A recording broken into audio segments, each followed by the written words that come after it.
नमस्कार, आदाब, सत श्री अकाल और खुशामदीद। Very very good evening to all of you people. This is Kumar Amit और आप लोग देख रहे हैं आपका अपना चैनल बीकॉम कॉर्नर। आज का वीडियो बहुत ज्यादा स्पेशल और इंपॉर्टेंट होने वाला है तमाम बीकॉम प्रोग्राम और ऑनर्स के स्टूडेंट्स के लिए। उम्मीद करता हूं आप सभी इस वीडियो लेक्चर के दरमियान मेरे साथ आखिरी तक बने रहेंगे। और हाँ, अगर आपको ये वीडियो हेल्पफुल लगता है, कंटेंट यूजफुल लगता है, तो इस वीडियो को लाइक करके अपने तमाम दोस्तों के साथ शेयर जरूर करेंगे। तो विदाउट वेस्टिंग द टाइम चलिए शुरू करते हैं। माय डियर फ्रेंड, जैसा कि आप सभी जानते हैं, रिसेंटली हम लोग चर्चा कर रहे हैं आपके one of the most important subject cost accounting को लेकर के। और कॉस्ट अकाउंटिंग के अंदर रिसेंटली हम लोगों ने आपका चैप्टर नंबर 5 कंप्लीट किया था, जिसका टाइटल था एक्टिविटी बेस्ड कॉस्टिंग। आज की क्लास के अंदर हम फाइनली आपके 7th चैप्टर को स्टार्ट करने वाले हैं, जिसका टाइटल रहेगा जॉब कॉस्टिंग। और मैं आपको बताता चलूं, जॉब कॉस्टिंग से जुड़ा हुआ यह हमारा वन शॉट लेक्चर रहने वाला है, जहां पर न केवल हम लोग तमाम फंडामेंटल कॉन्सेप्ट को काफी डेप्थ में जाकर के अंडरस्टैंड करेंगे, बल्कि उन तमाम न्यूमेरिकल को भी प्रैक्टिस करने वाले हैं, जिसकी आपके फाइनल एग्जामिनेशन में आने की प्रोबेबिलिटी पॉसिबिलिटी ज्यादा रहने वाली है। उम्मीद करता हूं एक एक कॉन्सेप्ट को आप सभी इत्मीनान से मेरे साथ बनाते चलेंगे। बहरहाल ज्यादा बातें ना करते हुए बढ़ते हैं लेक्चर की तरफ और समझने की कोशिश करते हैं what is the exact meaning of job costing. देखिए, जॉब कॉस्टिंग के मीनिंग को समझे उससे पहले कुछ बुनियादी बातें हैं जिनको आप सभी को समझ लेना जरूरी है। आपके इंडेक्स के अंदर ये 7th चैप्टर रहने वाला है, जिसका टाइटल है जॉब कॉस्टिंग। लेकिन आप समझिएगा, यहां पर आपको ध्यान कहां पर देना है। सर, हमें ध्यान देना है, हम किसको लेकर के चर्चा कर रहे हैं, आपकी यूनिट 4 को लेकर के चर्चा कर रहे हैं। जैसा कि मैंने आपको बताया था, यूनिट 3 के अंदर केवल एक चैप्टर आता है जहां से आपको 12 से लेकर 18 नंबर का सवाल देखने को मिलेगा, that is the overheads. Overheads को हमने कंप्लीट कर लिया था। और जब आप लोग अगली यूनिट के अंदर जाते हैं, तीसरी के बाद चौथी यूनिट के ऊपर जाते हैं, तो चौथी यूनिट के अंदर हमें पढ़ना होता है कॉस्टिंग के मेथड्स, यानी कि टाइटल क्या है, मेथड्स ऑफ द कॉस्टिंग। और जब भी आप लोग मेथड्स ऑफ कॉस्टिंग की बात करते हैं या यूनिट नंबर 4 की बात करते हैं, प्रोग्राम और ओनर्स के लिए, रेगुलर एस वेल एनसीवेब, तीनों ही कैटेगरी के स्टूडेंट्स के लिए, तो याद रखिएगा सर, इस यूनिट 4 के अंदर हमारे पास टोटल 4 चैप्टर रहने वाले। कितने चैप्टर रहने वाले? 4 चैप्टर रहने वाले हैं, या आप लोग कह सकते हैं कॉस्टिंग के 4 मेथड रहने वाले हैं, जिनको अलग अलग चैप्टर के दरमियान आपको पढ़ना है। इस लिस्ट में अगर आप लोग बात करते हैं, तो सबसे पहले नंबर पे माय डियर फ्रेंड्स हमें किसे पढ़ना होगा? सबसे पहले नंबर पे हमें पढ़ना होगा आपकी जॉब कॉस्टिंग को, जो आज की क्लास के अंदर हम पढ़ने वाले हैं। माने आपका सबसे पहला चैप्टर, वैसे तो आपका मैं यूनिट 4 की बात कर रहा हूं, ठीक है। यूनिट 4 के अंदर सबसे पहले आप लोग क्या पढ़ेंगे? जॉब कॉस्टिंग पढ़ेंगे। और जॉब कॉस्टिंग के बाद जो चैप्टर आप लोग पढ़ने वाले हैं, that is the contract costing. और कॉन्ट्रैक्ट कॉस्टिंग के बाद जो चैप्टर आप लोग पढ़ेंगे, उसको आप लोग प्रोसेस कॉस्टिंग के नाम से जानते हैं। और प्रोसेस कॉस्टिंग को पढ़ने के बाद माय डियर फ्रेंड्स हम किसको पढ़ने वाले हैं? हम आपके सर्विसेज कॉस्टिंग को पढ़ने वाले हैं। इन शॉर्ट में आप लोग क्या कह सकते हैं, सर आपके कितने चैप्टर बनते हैं? टोटल आपके 4 चैप्टर बनते हैं, जिनको अगर आप लोग अच्छे से अंडरस्टैंड कर लेते हैं, इनका इल्म हासिल कर लेते हैं, तो आपका यूनिट 4 कंप्लीट हो जाता है। या आप लोग इनडायरेक्ट वे में कह सकते हैं, कॉस्टिंग के 4 मेथड है जो हमारे सिलेबस के अंदर डाले गए हैं, जिनको हमें यूनिट 4 के दरमियान पढ़ना होगा। जिस लिस्ट में नंबर 1 आपको किसको पढ़ना है? सर जॉब कॉस्टिंग को पढ़ना है, जिसको आज की क्लास के अंदर हम लोग काफी डिटेल में जाकर के चर्चा करने वाले हैं। और इसके बाद जो चैप्टर मैं आपको पढ़ाऊंगा वो आपका कॉन्ट्रैक्ट कॉस्टिंग रहेगा, उसके बाद प्रोसेस कॉस्टिंग रहेगा, और उसके बाद आपका सर्विस कॉस्टिंग रहेगा। और जैसे ही हमारा सर्विस कॉस्टिंग कंप्लीट होगा ना, तो आप लोग ये कहिएगा आपका यूनिट 4 कंप्लीट हो चुका है, यानी कि पहला, दूसरा, तीसरा और चौथा 4 यूनिट हमारा कंप्लीट हो जाएगा, ठीक है। तो ये आपका फ्रेमवर्क रहेगा, आपको इस चीज का मालूमात होना चाहिए जिस यूनिट को हम लोग स्टडी कर रहे हैं उसके अंदर एग्जैक्टली कितने मेथड और कितने चैप्टर हैं। अब देखिए, जब भी आप लोग जॉब कॉस्टिंग की बात करते हैं, तो इस चीज का आपको क्लैरिटी हो गया होगा, सर जॉब कॉस्टिंग असल में कॉस्टिंग का एक मेथड है। जैसे आपका कॉस्टिंग के मेथड्स की बात करते हैं, तो जॉब कॉस्टिंग एक मेथड है, प्रोसेस कॉस्टिंग एक मेथड है, कॉन्ट्रैक्ट कॉस्टिंग एक मेथड है। तो आप लोग क्या कहेंगे? Sir it is a method of costing. आप लोग क्या कहेंगे? ये अपने आप में क्या है? Method of costing. आप यहाँ पे ध्यान देना है, इस मेथड के अंदर आप लोग कॉस्ट को कलेक्ट करेंगे। सबसे पहले आपको क्या करना पड़ेगा? कलेक्ट करना पड़ेगा, और उसी कॉस्ट को हम लोग असाइन करने वाले हैं। किसके रेफरेंस में? कि स्पेसिफिक जॉब की बात कर सकते हैं आप लोग, यहाँ पे प्रोजेक्ट की बात कर सकते हैं, या फिर आप लोग यहाँ पे ऑर्डर की बात कर सकते हैं। लेकिन उन तमाम चीजों को सेपरेटली हमें कलेक्ट करके असाइन करना है। यानी कि इन शॉर्ट में आप लोग क्या कह सकते हैं? Job costing is a method of the costing in which cost are collected. सबसे पहले आप लोग क्या करेंगे सर, कॉस्ट को कलेक्ट करेंगे और कलेक्ट करके आप लोग क्या करने वाले हैं, असाइन करने वाले हैं टू ए स्पेसिफिक जॉब और ए प्रोजेक्ट, और आप लोग क्या कह सकते हैं, ऑर्डर सेपरेटली। याद रखिएगा क्या करेंगे, सेपरेटली किसी जॉब के अंदर, किसी प्रोजेक्ट के अंदर या किसी ऑर्डर के अंदर आपको क्या करना पड़ेगा, उस कॉस्ट को कलेक्ट भी करना पड़ेगा और उस कॉस्ट को आपको असाइन भी करना पड़ेगा, जो यहां पर आप लोग कहां पे पढ़ने वाले हैं, जॉब कॉस्टिंग के अंदर पढ़ने वाले हैं। अब काफी बच्चों के मन में सर एक डाउट आएगा, सर यहां पे ध्यान रखिएगा, जब भी आप लोग जॉब की बात करते हैं, किसी एक स्पेसिफिक जॉब की मैं चर्चा कर रहा हूं, तो यहां पे एक जॉब को आप लोग यहां पे सेपरेट कॉस्ट यूनिट की तरह ट्रीट करने वाले हैं। क्लियर? आप लोग क्या करेंगे सर, इसको कैसे ट्रीट करेंगे, सेपरेट कॉस्ट यूनिट की तरह ट्रीट करेंगे। याद रह जाएगा, हर एक जॉब को यहां पे सेपरेट कॉस्ट यूनिट की तरह ट्रीट करना है, जहां पर हमें क्या करना होगा, यहां पर जो आपका मटेरियल लगता है, इसके अंदर जो आपका मटेरियल कंज्यूम हुआ है, यहां पर जो हमारा लेबर का कॉस्ट आया है, मटेरियल का कॉस्ट हो गया और आपका क्या आ जाएगा, लेबर का कॉस्ट हो गया, और तीसरा क्या रहता है माय डियर फ्रेंड्स, आपका ओवरहेड का कॉस्ट हो गया। कई बार मैं इसको ओएच से रिप्रेजेंट करूंगा, कंफ्यूज नहीं होना है। तीनों की कॉस्ट को हमें इंडिविजुअली कैलकुलेट करना होगा। क्या करना होगा, तीनों की कॉस्ट को हमें इंडिविजुअली कैलकुलेट करना होगा। किसके केस में आपको बात कर रहा हूं मैं, आपके जॉब कॉस्टिंग के केस में कैसे करना होगा, कैलकुलेट करना होगा आपको इंडिविजुअली। क्लियर है? ये आपको थोड़ा सा अच्छे से अंडरस्टैंड करना है। तो यहाँ पे मटेरियल की बात होगी, यहाँ पे लेबर की बात होगी, यहाँ पे ओवरहेड की बात होगी, और यहाँ पे जब आप लोग जॉब जो आपका कॉस्ट शीट बनेगा, आगे आप पढ़ेंगे, जो जॉब कॉस्ट शीट है और जो आपका कॉस्ट शीट है, उसका जो करीब करीब स्ट्रक्चर है सेम रहता है। यानी कि जिन भी स्टूडेंट ने पहले कॉस्ट शीट को अच्छे से पढ़ लिया, यानी कि आपका एक चैप्टर था सेकंड चैप्टर, जहां पर मैंने काफी डिटेल में जाकर के आपको कॉस्ट शीट को पढ़ाया था, जिनको कॉस्ट शीट आता है वो बड़े प्यार से जॉब कॉस्टिंग को धुआं कर सकते हैं, जॉब कॉस्टिंग से जुड़े हुए तमाम सवालात को सोल्व कर सकते हैं, या जो थ्योरेटिकल क्वेश्चन है उसका आंसर कर सकते हैं। ठीक है?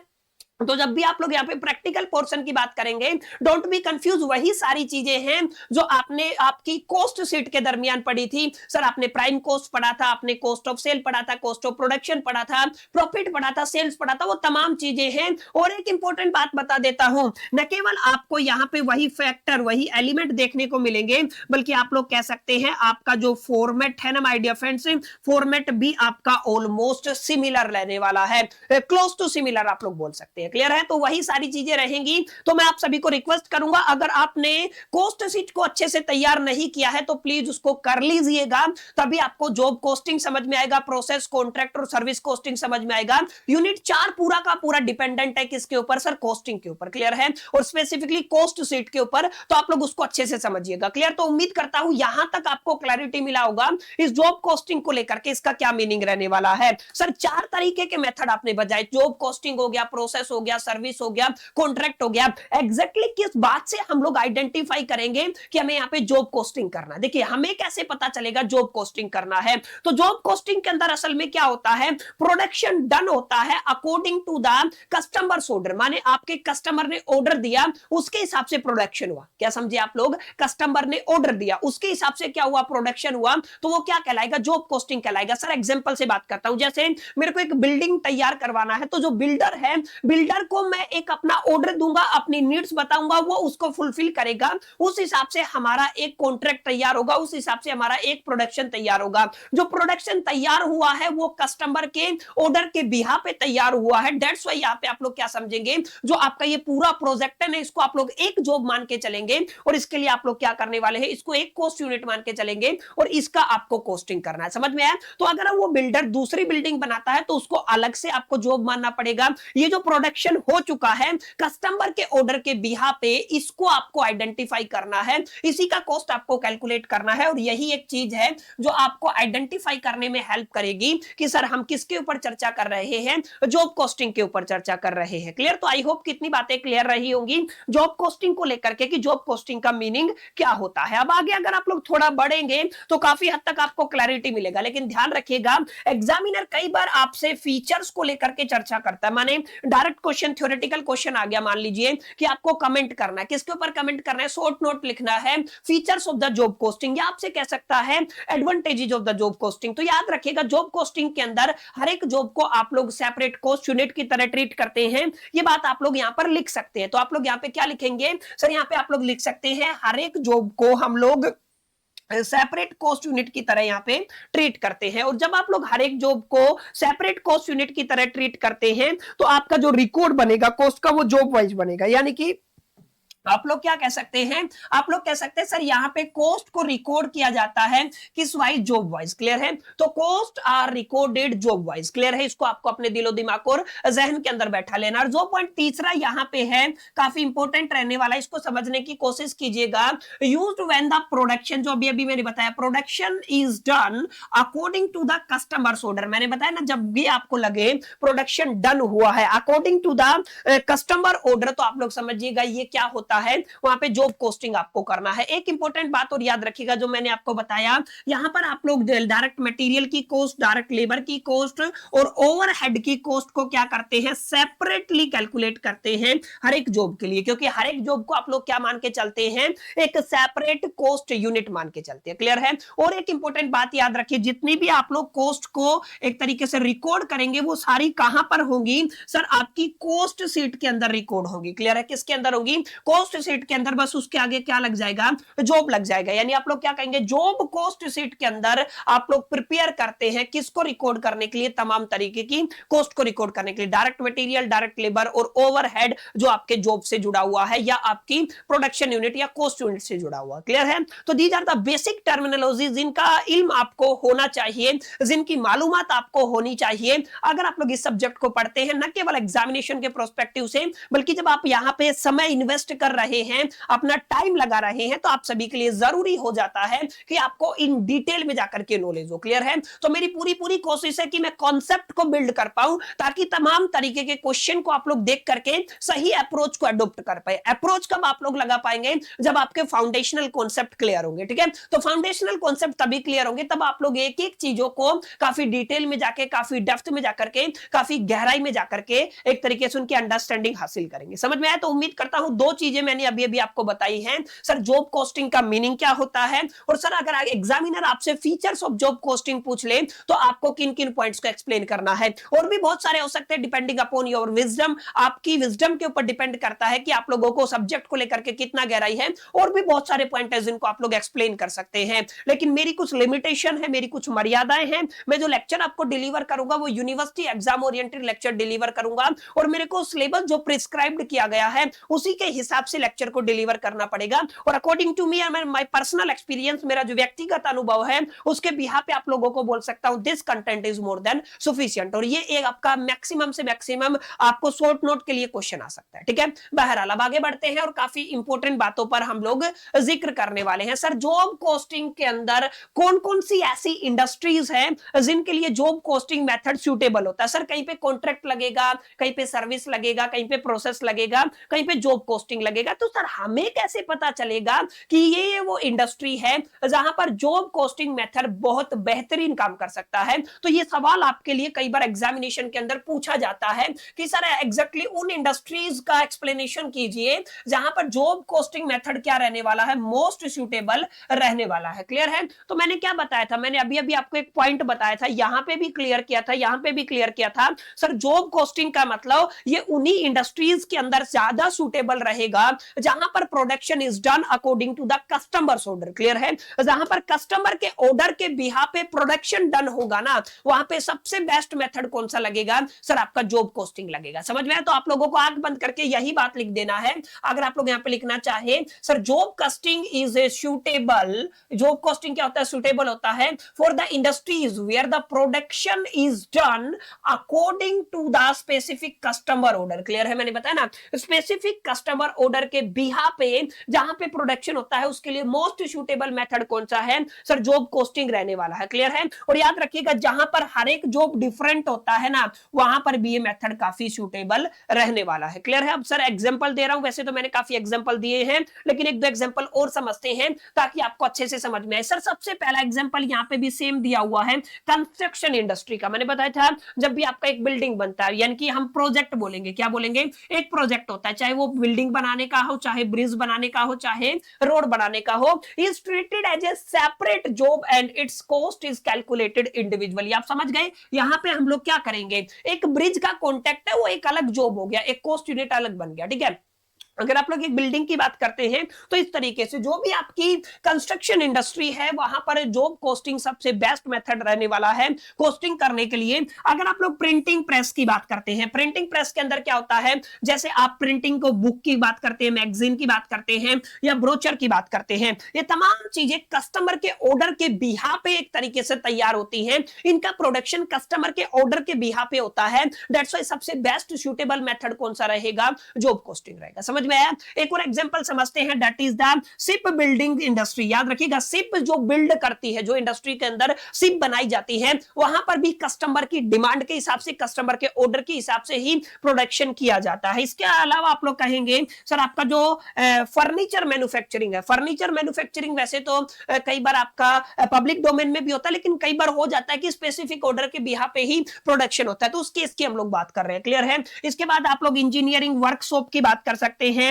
इंटीरियर डिजाइनिंग सबसे बेस्ट एग्जांपल आप लोग किसका ले सकते हैं, इंटीरियर डिजाइनिंग का। अब इंटीरियर डिजाइनिंग हर एक घर का अलग होता है, माने यहां पे कस्टमर के ऑर्डर के हिसाब से आप लोग प्रोडक्शन करते हैं। ठीक है, तो यहां पे भी सबसे बेस्ट मेथड कॉस्टिंग के लिए कौन सा रहेगा, जॉब कॉस्टिंग रहेगा। और याद रखिएगा, रिपेयर एंड मेंटेनेंस सर्विसेज की अगर आप लोग बात करेंगे तो यहां पे सबसे बेस्ट मेथड कौन सा रहेगा, जॉब कॉस्टिंग रहेगा। और अगर आप लोग यहां पे फिल्म एंड मीडिया प्रोडक्शन की बात करेंगे तो यहां पे भी जो कॉस्टिंग के लिए सबसे बेस्ट मेथड रहेगा माय डियर फ्रेंड्स, वो क्या रहेगा, जॉब कॉस्टिंग रहेगा। तो उम्मीद करता हूं तमाम तरीके के एग्जांपल आपके दिलो दिमाग और जहन के अंदर बैठ गए होंगे और आपको क्लैरिटी मिला होगा क्यों इन तमाम तरीके की इंडस्ट्रीज के अंदर सूटेबल, सबसे सूटेबल मेथड क्या माना गया है, जॉब कॉस्टिंग माना गया है। क्योंकि जॉब कॉस्टिंग का फाउंडेशन क्या है, जहां पर भी आपके कस्टमर के अकॉर्डिंग प्रोडक्शन होगा उस पर्टिकुलर सिचुएशन के अंदर आपको याद रखना है सबसे बेस्ट मेथड क्या रहेगा, जॉब कॉस्टिंग रहेगा। Are you getting my point? तो ये अगर आप लोगों को दिखे, अगर इस तरीके का सवाल आपके पेपर के अंदर आए तो डेफिनेटली आपको उसको टैकल करना आना चाहिए। क्लियर है? अब यहाँ पे एक इंपॉर्टेंट सवाल और कई बार पूछ लिया जाता है, थ्योरेटिकल है, बस आपको गो थ्रो करना है। सर क्या पूछा जाता है, आपको बताना है कौन कौन से डॉक्यूमेंट है जो जॉब कॉस्टिंग के लिए जरूरी होते हैं। क्लियर है? यानी कि आप लोग जॉब कॉस्टिंग करना चाहते हैं तो क्या क्या डॉक्यूमेंट रहेंगे, तो there is a list of the document जिनको आपको एक बार गो थ्रो करना है। डॉक्यूमेंट का नाम है, मीनिंग लिखा हुआ है, पर्पस लिखा हुआ है। डॉक्यूमेंट का नाम है, मीनिंग लिखा हुआ है और पर्पस लिखा हुआ है, बस आपको एक बार पढ़ना है। जैसे सबसे पहला डॉक्यूमेंट क्या है, जॉब कोस्ट शीट की आप लोग बात करते हैं। सेकंड क्या है आपका, मटेरियल रिक्विजिशन नोट हो गया। उसके बाद आपका बिल ऑफ मटेरियल BOM हो गया है। टाइम शीट या लेबर टाइम कार्ड आप लोग बोल दीजिए। जॉब टिकट या जॉब ऑर्डर की बात कर लीजिए। मटेरियल रिटर्न नोट की बात कर लीजिए, या आप लोग ओवरहेड एलोकेशन शीट की बात कर लीजिए।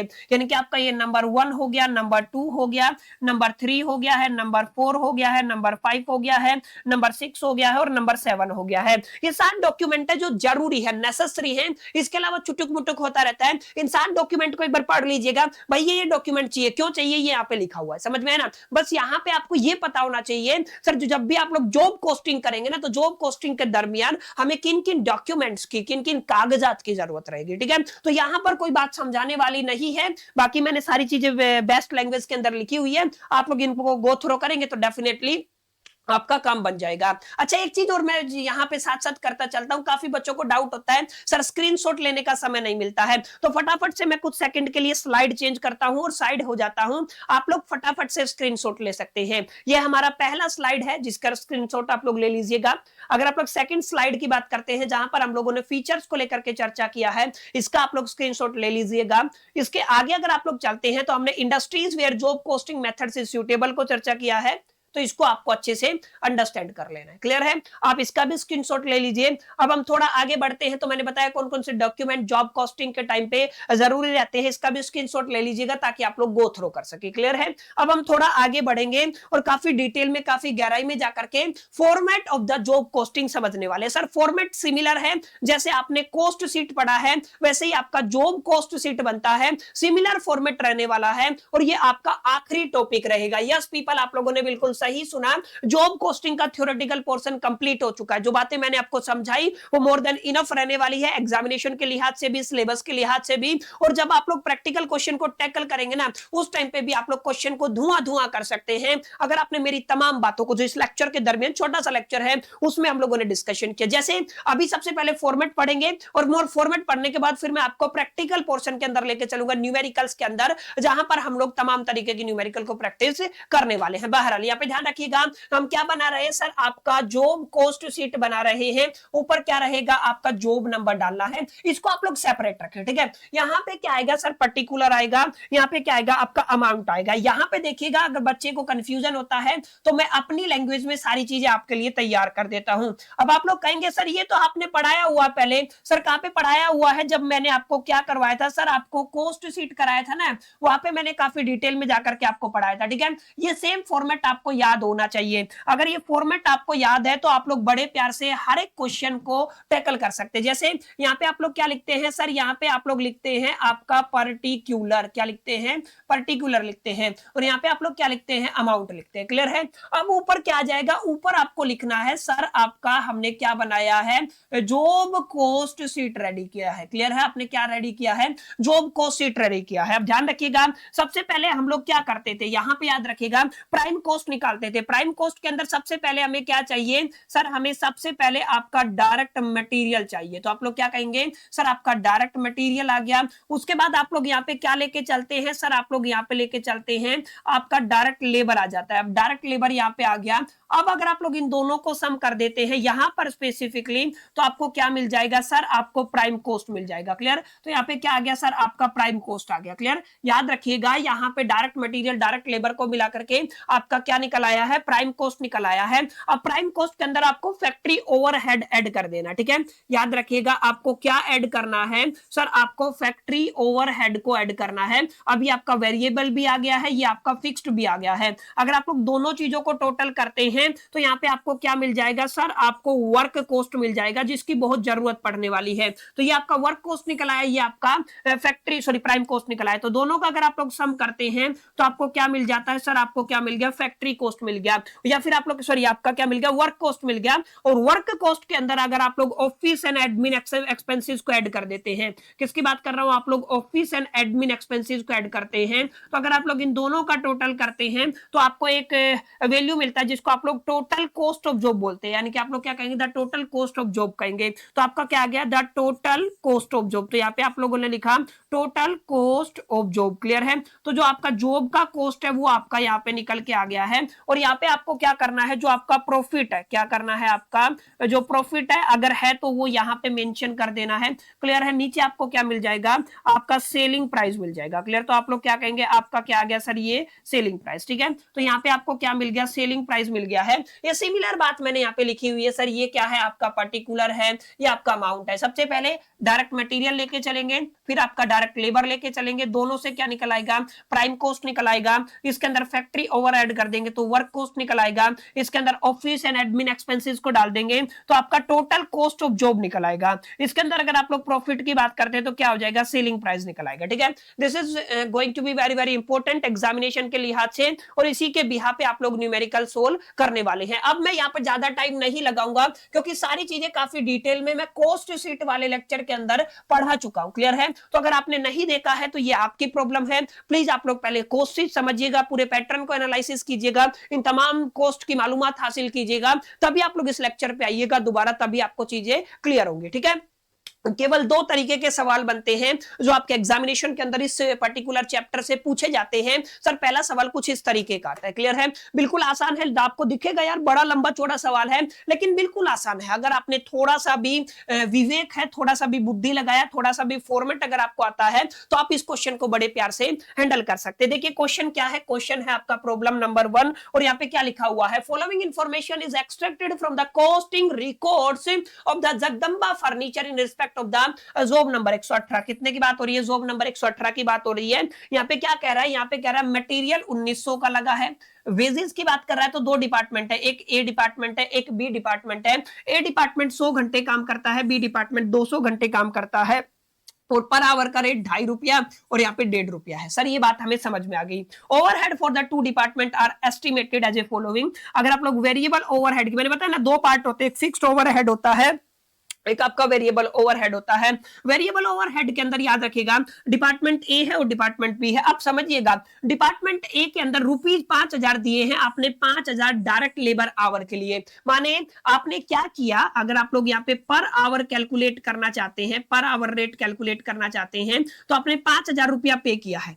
कितने घंटे काम के लिए सर आपने 5000 घंटे के काम के लिए, तो आपका कैंसिल होकर के कितना आ जाएगा सर, रेट आ गया 1 रुपए का। क्लियर है, यानी कि यहां पर ए डिपार्टमेंट के अंदर अगर आप लोग वेरिएबल ओवरहेड की बात करते हैं तो 1 घंटे का क्या रेट है, 1 रुपए है। ये इनडायरेक्ट वे में गिवन है। इसी तरीके से बी के अंदर 15,000 रुपए आपने दिया 10,000 घंटे के लिए, यानी कि अगर आप लोग यहाँ पे रेट निकालेंगे तो 15,000 को अगर आप लोग 10 से डिवाइड करेंगे तो आपका 1.5 आ जाएगा। माने याद रखेगा ओवरहेड के केस में यहाँ पे 1 घंटे का ए डिपार्टमेंट का कॉस्ट कितना है, 1 रुपए है, और बी डिपार्टमेंट का कॉस्ट कितना है, 1.5 रुपए। क्लियर है, ये तो कैलकुलेशन में साथ साथ कर रहा हूं। आगे देखिए क्या लिखा हुआ है, fixed overheads estimate at the 25,000 for the 50,000 normal working hour. अगर आप लोग यहाँ पे फिक्स्ड ओवरहेड की बात करते हैं, क्लियर है, तो आपने कितना पे किया है सर, आपने 25,000 रुपया पे किया है। क्लियर है, तो आप लोग क्या लिखेंगे सर, 25,000 किसके लिए पे किया है सर, 50,000 के लिए पे किया है। अगर आप लोग टोटल करते हैं तो आपका सर रेट कितना आ जाएगा, अगर आप लोग ध्यान देंगे तो सर हमारा रेट आ रहा है 0.5। क्लियर है, अगर आप लोग डिवाइड करेंगे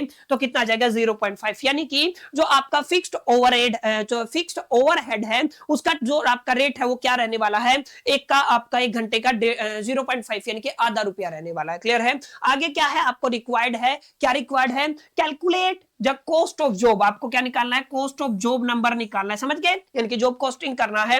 एंड आल्सो सेलिंग प्राइस, आपको क्या निकालना है सर, सेलिंग प्राइस भी निकालना है। To be charge so as a given as a profit of it 20% of the selling price, माने जो आपका सेलिंग प्राइस है ना उसका प्रॉफिट कितना बनेगा, 20% बनेगा। सर इतना बड़ा सवाल कैसे किया जाएगा, बड़ा बड़ा आसान है। देखिए अगर आपको फॉर्मेट याद है ना तो आप लोग इजीली कर लेंगे। सबसे पहले हम लोग रेडी करते हैं माय डियर फ्रेंड्स आपके फॉर्मेट को।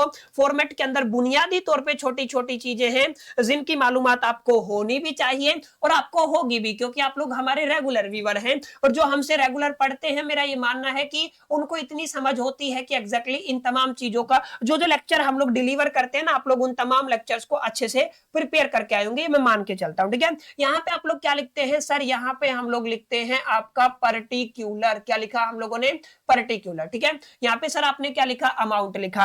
अब सर कलर चेंज कर लेते हैं और अब फटाफट से चीजों को एक्सप्लेन करते हैं। सबसे पहले मेरे को चाहिए डायरेक्ट मटेरियल, मैं क्या कहूंगा सर, सबसे पहले मेरे को क्या चाहिए, डायरेक्ट मटेरियल चाहिए। अगर आप लोग यहाँ पे डायरेक्ट मटेरियल की बात करते हैं तो सर कितना था डायरेक्ट मटेरियल, सर हमारा 2900 रुपए था, तो मैं क्या कहूंगा सर आपका कितना गिवन है, 2900 है। क्लियर, समझ में आया। अब आगे देखिए, आगे दिया हुआ वेजेस, वेजेस का मतलब लेबर। क्लियर है, तो अगर आप लोग यहाँ पे वेजेस की बात करते हैं तो वेजेस के अंदर हमारे पास दो ऑप्शन है। हमारे पास सबसे पहले डिपार्टमेंट ए है, उसके बाद हमारे पास डिपार्टमेंट बी है।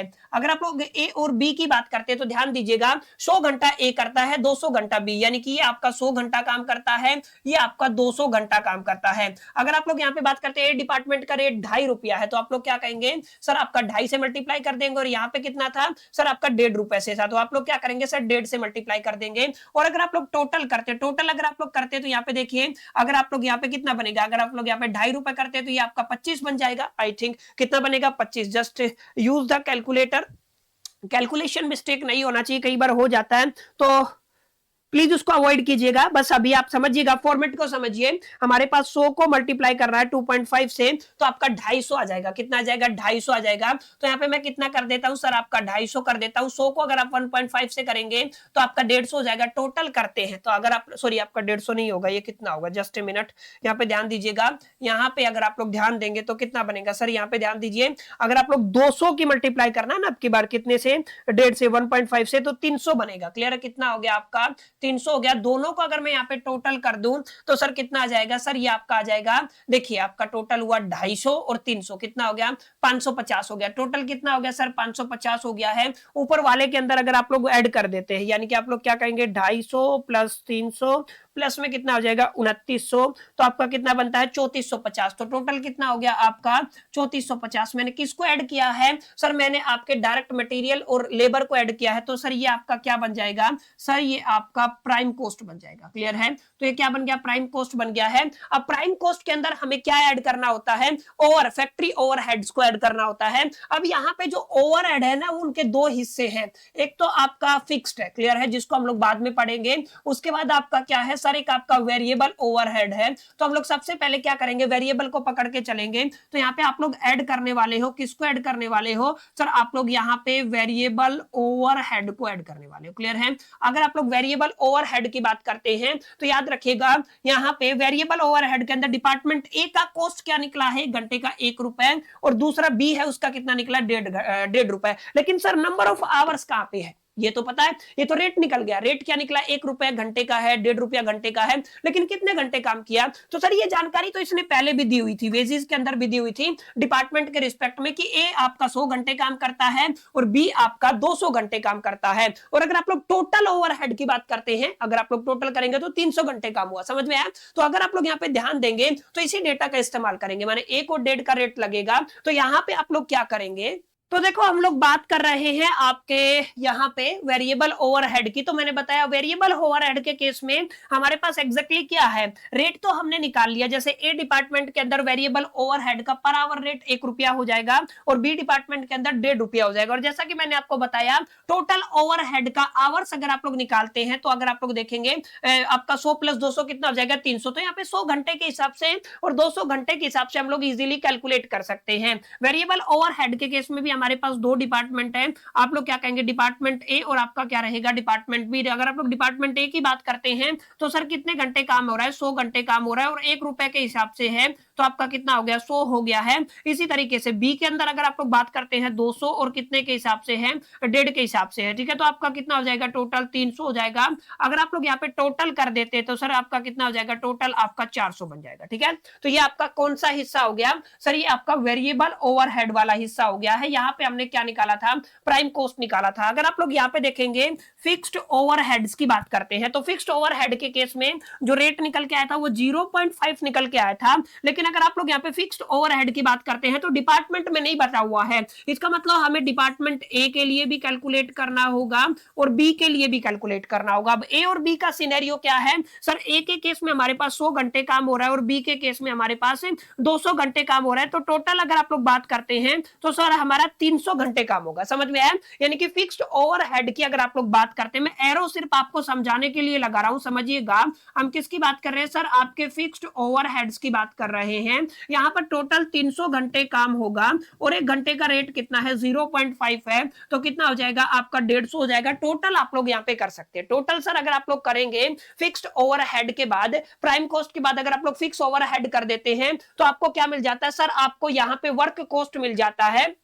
तो यहां पे जो आपको नेक्स्ट आपका कैलकुलेशन मिलेगा वो किसको लेकर के लिए मिलेगा सर, वर्क कॉस्ट को लेकर के मिलेगा। अब यहां पे करना क्या है सर, ऐड करना है। ऐड किसके अंदर हम लोग क्या करेंगे, आपका 3450 है उसके अंदर आपको ऐड करना है 400 प्लस में आपको ऐड करना है 150। क्लियर है? तो आपका एग्जैक्ट आंसर कितना आ गया माय डियर फ्रेंड्स, आपका 4000 आ गया है। अब 4000 हमारा क्या आया है, ये आपको थोड़ा ध्यान में रखना है सर। 4000 हमारा आया है टोटल कॉस्ट। क्लियर है? ये क्या आ गया, वर्क कॉस्ट बोल दीजिए या फिर कई कई किताबों में इसको टोटल कॉस्ट के नाम से भी लिखा जाता है। ठीक है, तो ये जो वर्क कॉस्ट है कितना आ गया, 4000 रुपए का कॉस्ट आया है। अब आप क्वेश्चन के ऊपर आ जाइए, ध्यान रखिएगा, अब हमें क्वेश्चन के ऊपर आना है। चलिए मैं इसका कलर चेंज कर देता हूं ताकि आपको अच्छे से सेपरेटली विजिबल हो। ठीक है, ध्यान रखिएगा, इस कैलकुलेशन में कोई रॉकेट साइंस नहीं है। जिन्होंने कॉस्ट शीट को बनाया हुआ है ना, वो बड़े प्यार से इसको समझ गए होंगे और उनको इस चीज का क्लैरिटी भी हो गया होगा कि ये बिल्कुल आसान है, जो आप लोगों ने पहले प्रैक्टिस कर लिया था। क्लियर है? अब ये जो वर्क कॉस्ट कितना बना, 4000 बना। अब क्वेश्चन में क्या कहा था, क्वेश्चन में एक और चीज कहा था सर, सेलिंग प्राइस आपको निकालना है। क्या निकालना है, सेलिंग प्राइस निकालना है।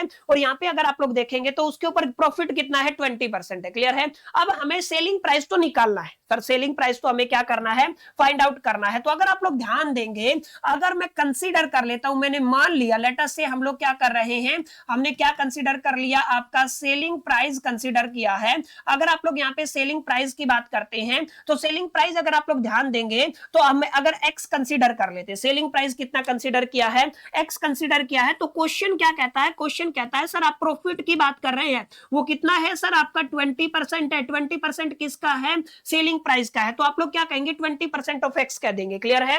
और एक बेसिक फॉर्मूला हमने पढ़ा था सर, फॉर्मूला क्या था सर, आपने फॉर्मूला अभी तक पढ़ा है, दैट इज अगर आप लोग यहाँ पे बात करते हैं यस कॉस्ट की बात करते हैं, आप लोग किसकी बात करते हैं, कॉस्ट की बात करते हैं, टोटल कॉस्ट की बात करते हैं, आप लोग कह दीजिए अगर आप लोग सेलिंग कॉस्ट की बात करते हैं, ठीक है। अगर आप लोग किसकी बात कर रहे हैं, सेलिंग प्राइस की बात कर रहे हैं, ठीक है। तो अगर आप लोग सेलिंग प्राइस निकालना चाहते हैं तो हम लोग क्या कहेंगे सर, कॉस्ट के अंदर हमें क्या ऐड करना पड़ेगा, आपका प्रॉफिट ऐड करना पड़ेगा, क्लियर है। तो कॉस्ट के अंदर अगर आप लोग प्रॉफिट ऐड करते हैं तो आपका क्या निकल के आएगा, selling price is equal to the cost plus में क्या आ गया, प्रॉफिट आ गया, क्लियर है। अब यहाँ पे ध्यान दीजिएगा, अगर आप सेलिंग प्राइस की बात करते हैं तो हमने एक्स कंसीडर किया हुआ है, हमारा टोटल वर्क कॉस्ट कितना निकल के आया, 4000 निकल के आया है। तो हम लोग क्या करेंगे, 4000 लिख देंगे, प्लस में प्रॉफिट कितना है सर, एक्स का 20% है, कितना है, एक्स का 20% है। तो 20% का मतलब क्या होता है, 2/100 और किसका है, ये एक्स का है, क्लियर है। अब आपको क्या करना है, जस्ट कैलकुलेशन सोल्व करनी है।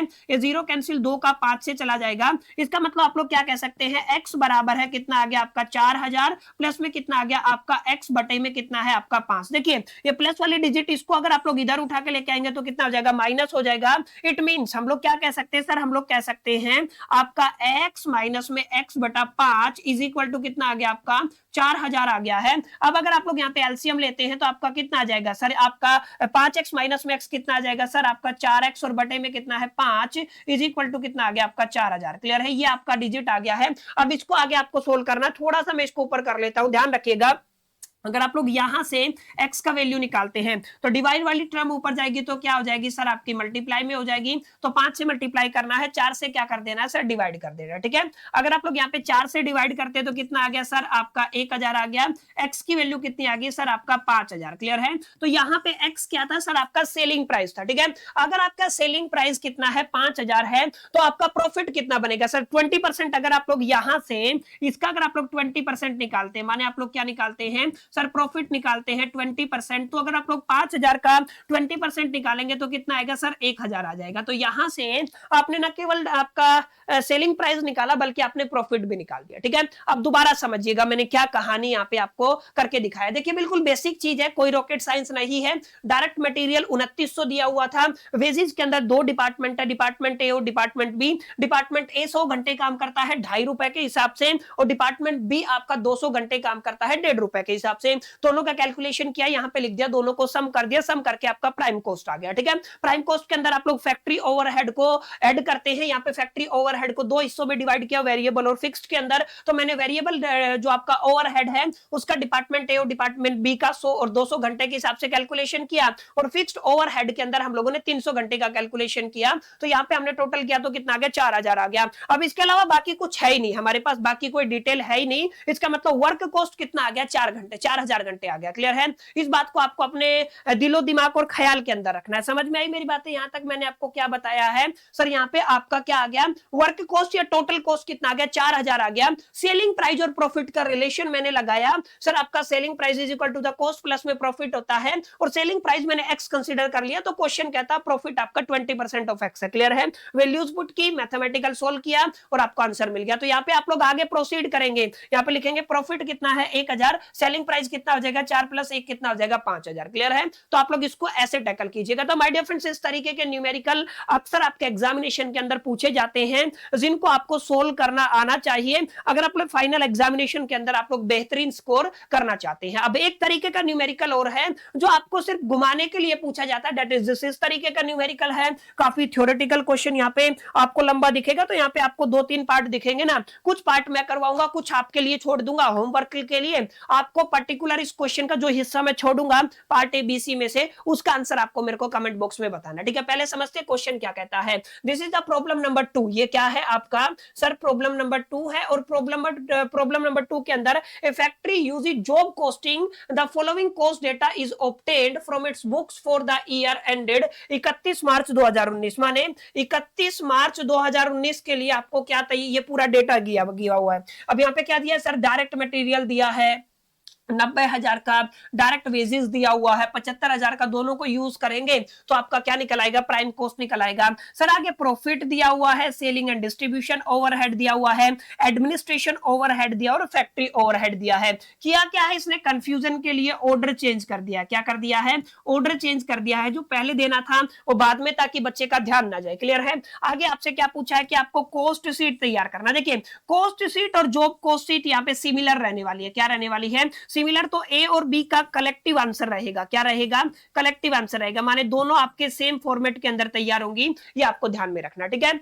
ये वाला पार्ट है जहां पर आपको क्या करना, कॉस्ट शीट तैयार करना है, लेकिन यहाँ पे डायरेक्ट मटेरियल का वैल्यू यहाँ पे 90,000 था, यहाँ पे कितना कर दिया, 1,20,000 कर दिया। यहाँ पे डायरेक्ट वेजेस का वैल्यू 75,000 था, यहाँ पे 75,000 रखा है, और यहाँ पे आगे 15% वाला कॉन्सेप्ट लगाया। तो इसका आंसर पार्ट भी जो आपका सी है, इसका आंसर आपको मेरे को कमेंट बॉक्स में बताना है, क्लियर है। अब हम बात करते हैं इस पार्ट ए और बी को कैसे टैकल करना है। सर सिमिलर वे में आप लोग टैकल कर सकते हैं, सेम फॉर्मेट हमें तैयार करना है जो अभी अभी हमने किया था। सर किसके केस में किया था, अभी अभी जो आप लोग कॉस्ट शीट बोल दीजिए, या आप लोग क्या कह दीजिए, जॉब कॉस्ट शीट बोल दीजिए, what ever you can say, जो भी आप लोग इसको कहना चाहे कह सकते हैं, क्लियर है। तो ये आपको थोड़ा ध्यान में रखना है। अब यहाँ पे ध्यान दीजिएगा, यहाँ पे आपका पूरा का पूरा तैयार होगा। ये देखो यहाँ पे आप लोगों को क्या लिखना है, सर अभी अभी तो आपने सिखाया, क्या लिखना है, पर्टिकुलर आ जाएगा, क्लियर है। तो यहाँ पे आपने पर्टिकुलर लिख दिया, यहाँ पे क्या आ गया सर, आपका अमाउंट आ गया है। डायरेक्ट मटेरियल लिखो फटाफट से, डायरेक्ट लेबर लिखो। हम कलर चेंज कर लेते हैं। सबसे पहले हम लोग किसको लेकर के चर्चा करेंगे, सर हम लोग यहाँ पे आपके डायरेक्ट मटेरियल को लेकर के चर्चा करेंगे, क्लियर है। अगर आप लोग डायरेक्ट मटेरियल की बात करते हैं, 90,000 है पहले वाले केस के अंदर, जो मैं सोल्व कर रहा हूं कितना है, आपका 90,000 है। अच्छा डायरेक्ट वेजेस कितना है, 75,000 है। तो आप लोग क्या कहेंगे, सर आपका डायरेक्ट वेजेस भी दिया हुआ है, क्लियर है। तो आप लोग क्या कहेंगे, आपका क्या गिवन है, डायरेक्ट वेजेस गिवन है। डायरेक्ट वेजेस कितना है सर, आपका 75,000 है। ओके सर, आपका 75,000 हो गया है। दोनों को ऐड कर दे तो सर क्या मिल जाएगा, सर हमें आपका प्राइम कॉस्ट मिल जाएगा, ठीक है। प्राइम कॉस्ट कितना होगा, 90 75 165, यानी कि आप लोग क्या कहेंगे, सर आपका 1,65,000 क्या आ गया, प्राइम कॉस्ट आ गया है। अब यहाँ पे आपको फैक्ट्री ओवरहेड को ऐड करना है, क्लियर है। फैक्ट्री ओवरहेड को ऐड करते हैं तो कितना है, 45,000 है। तो यहाँ पे आपको ऐड करना है फैक्ट्री ओवरहेड, क्लियर है। फैक्ट्री ओवरहेड में यहाँ पे ये बातें नहीं लिख रहा हूं कि आपको ऐड करना है, सिस्टम इज लैकिंग, ठीक है ना। तो याद रखिएगा यहाँ पे क्या करना है, फैक्ट्री ओवरहेड को ऐड करना है। कितना था सर, 45,000 था। तो यहाँ पे आप लोग क्या लिखेंगे, सर 45,000 को यहाँ पे हम लोग ऐड कर देंगे तो हमें क्या मिल जाएगा, सर हमें यहाँ पे वर्क कॉस्ट मिल जाएगा, क्लियर है। तो यहाँ पे अगर आप लोग ऐड करते हैं तो ये आपका 3 जीरो हो जाएगा, 5 5 10 6 और 4 10 और 11, यानी कि आप लोग क्या कहेंगे, यहाँ पे आपका आ गया 2,10,000। कितना आ गया, 2,10,000। 2,10,000 क्या बना है सर, ये आपका प्राइम कॉस्ट तो आपने निकाल लिया था। अब यहाँ पे आपने क्या लिखा, फैक्ट्री ओवरहेड लिखा, तो ये आपका बन गया वर्क कॉस्ट। आप लोग क्या कहेंगे, ये क्या निकल के आ गया सर, आपका ये वर्क कॉस्ट निकल के आ गया है। अब वर्क कॉस्ट के अंदर अगर आप लोग यहाँ पे एडमिन ओवरहेड को ऐड कर देते हैं, क्लियर है, क्या कर देते हैं, एडमिन ओवरहेड को ऐड कर देते हैं वर्क कॉस्ट के अंदर, तो कॉस्ट ऑफ प्रोडक्शन निकल आएगा, ठीक है। तो यहाँ पे मेरे को किसको ऐड करना है, सर मेरे को यहाँ पे एडमिन ओवरहेड्स को ऐड करना है, क्लियर है। एडमिन ओवरहेड का वैल्यू कितना है, 42,000 है। तो यहाँ पे आप लोग 42,000 ऐड कर देंगे। अगर आप लोग 42,000 ऐड करते हैं तो याद रखिएगा ये हो जाएगा आपका 252, क्लियर है। तो ये आपका क्या आ गया, कॉस्ट ऑफ प्रोडक्शन आ गया, पढ़ा होगा ना, कॉस्ट ऑफ प्रोडक्शन। तो ये आपका क्या निकला है सर, आपका कॉस्ट ऑफ प्रोडक्शन निकला है। सिस्टम इज लैकिंग, राइटिंग के साथ कॉम्प्रोमाइज कीजिएगा, ठीक है। तो ये क्या आ गया, आपका कॉस्ट ऑफ प्रोडक्शन आ गया, क्लियर है। अब आगे देखिए, आगे क्या दिया हुआ है सर, आगे अगर आप लोग बात करते हैं कॉस्ट ऑफ प्रोडक्शन के बाद सेलिंग एंड डिस्ट्रीब्यूशन ओवरहेड दिया हुआ है, तो फटाफट से इसको भी मैं ऐड कर देता हूं, ठीक है। आप लोग क्या कहेंगे, सेलिंग एंड डिस्ट्रीब्यूशन ओवरहेड को आपने क्या किया है, ऐड किया है, क्लियर है। कितना दिया हुआ है सर, सेलिंग एंड डिस्ट्रीब्यूशन का 52,500 दिया हुआ है, क्लियर है। तो आप लोग क्या कहेंगे, 52,500 आप इसमें ऐड कर देंगे, क्लियर है। तो अगर आप लोग टोटल करते हैं तो कितना बनेगा सर, आपका टोटल बनेगा 2 लाख, आपका 52,000 ऑलरेडी है, तो ये आ गया 2,52,000 प्लस में 52,500 है आपका, 52,500, तो 3,04,500 कितना आ गया, 3,04,500। तो आप लोग क्या कहेंगे, 3,04,500 बन गया है। अच्छा ये क्या बना है, सेलिंग एंड डिस्ट्रीब्यूशन ओवरहेड के बाद आपको क्या मिलता है सर, आपको मिलता है यहाँ पे कॉस्ट ऑफ सेल। कितना मिलता है, कॉस्ट ऑफ सेल। तो ये आ गया आपका कॉस्ट ऑफ सेल, क्लियर है। तो आपको याद रखना है सर, ये क्या निकल आया, आपका कॉस्ट ऑफ सेल निकल आया। तो कॉस्ट ऑफ सेल का वैल्यू कितना आ गया सर, 3,04,000 आ गया है। अब यहाँ पे ध्यान दीजिएगा, कॉस्ट ऑफ सेल तो हमने तैयार कर लिया है, अब हमें इसके अंदर प्रॉफिट भी ऐड करना होगा अगर आप लोग फाइनल सेल को निकालना चाहते हैं, ठीक है। अब ये कॉस्ट ऑफ सेल आ गया है क्योंकि यहाँ पे प्रॉफिट गिवन था, कितना गिवन था, 60,900 गिवन था। तो यहाँ पे अगर आप लोग प्रॉफिट को ऐड कर देंगे तो आपका कितना आ जाएगा, 60,900 अगर आप लोग यहाँ पे ऐड करते हैं तो आपका क्या निकल आएगा, सेलिंग प्राइस निकल आएगा, ठीक है। आपका सेलिंग निकल आएगा, या आप लोग कह दीजिए सेलिंग प्राइस निकल आएगा, क्लियर है। टोटल आप लोग क्या कह देंगे, इसको सेल्स भी कह सकते हैं, ठीक है। काफी किताबों में सेल्स लिखा होता है तो मैं क्या लिख देता हूँ, सेल्स लिख देता हूं। तो सेल्स कितना आ गया सर, अगर आप लोग यहाँ पे ध्यान देंगे तो आपका कितना आ जाएगा, 009 और 5 कितना हो जाएगा 14, एक आपका 5, यहाँ पे कितना हो जाएगा 6, आपका 3,65,000। क्लियर? कितना आ गया आपका सर 3,65,000। उसके बाद आपका 400, ठीक है, तो 3,65,400 क्या बना है सर? आपका बना है that is the sales. Clear है? तो यहाँ पे ध्यान दीजिएगा, यहाँ पे दो तीन चीजों को मर्ज करके दिया हुआ था। सबसे पहले आपको क्या दिया? डायरेक्ट लेबर, डायरेक्ट मटेरियल दोनों को ऐड कर देंगे, प्राइम कॉस्ट गिवन होगा। फैक्ट्री ओवरहेड को ऐड कर देंगे तो वर्क कॉस्ट निकल आएगा।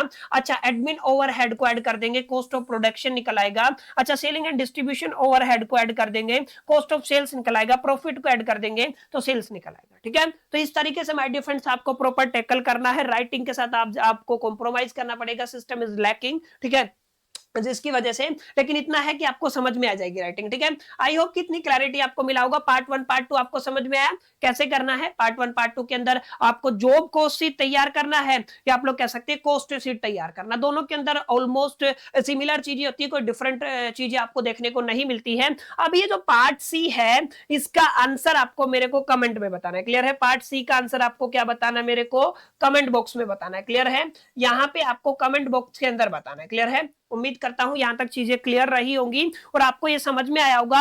एग्जैक्टली दो तरीके की न्यूमेरिकल है, इससे बाहर नहीं। इसके अंदर ही थोड़ा मोड़ा अपग्रेडेशन करके कोई अलग से पॉइंट डाल के कंफ्यूजन करने के लिए बेशक आ जाए, बाकी इससे बाहर आपको कोई भी क्वेश्चन देखने को नहीं मिलता। उम्मीद करता हूं ये जो वन शॉट लेक्चर है किससे जुड़ा हुआ? जॉब कॉस्टिंग से जुड़ा हुआ, ये आपको समझ में आया होगा, चीजें क्लियर रही होंगी। सेशन आपको पसंद आया होगा। चीजें अगर क्लियर रही है, सेशन पसंद आया तो इस वीडियो को लाइक जरूर कर दीजिएगा। दोस्तों के साथ शेयर करना मत भूलिएगा। पहली दफे चैनल पे आए हैं तो सब्सक्राइब करके बेल आइकन को जरूर प्रेस कर दीजिएगा। इस वीडियो के अंदर इतना ही, मिलते हैं नेक्स्ट वीडियो के अंदर। जब तक के लिए मैं तो all the best, till the keep learning.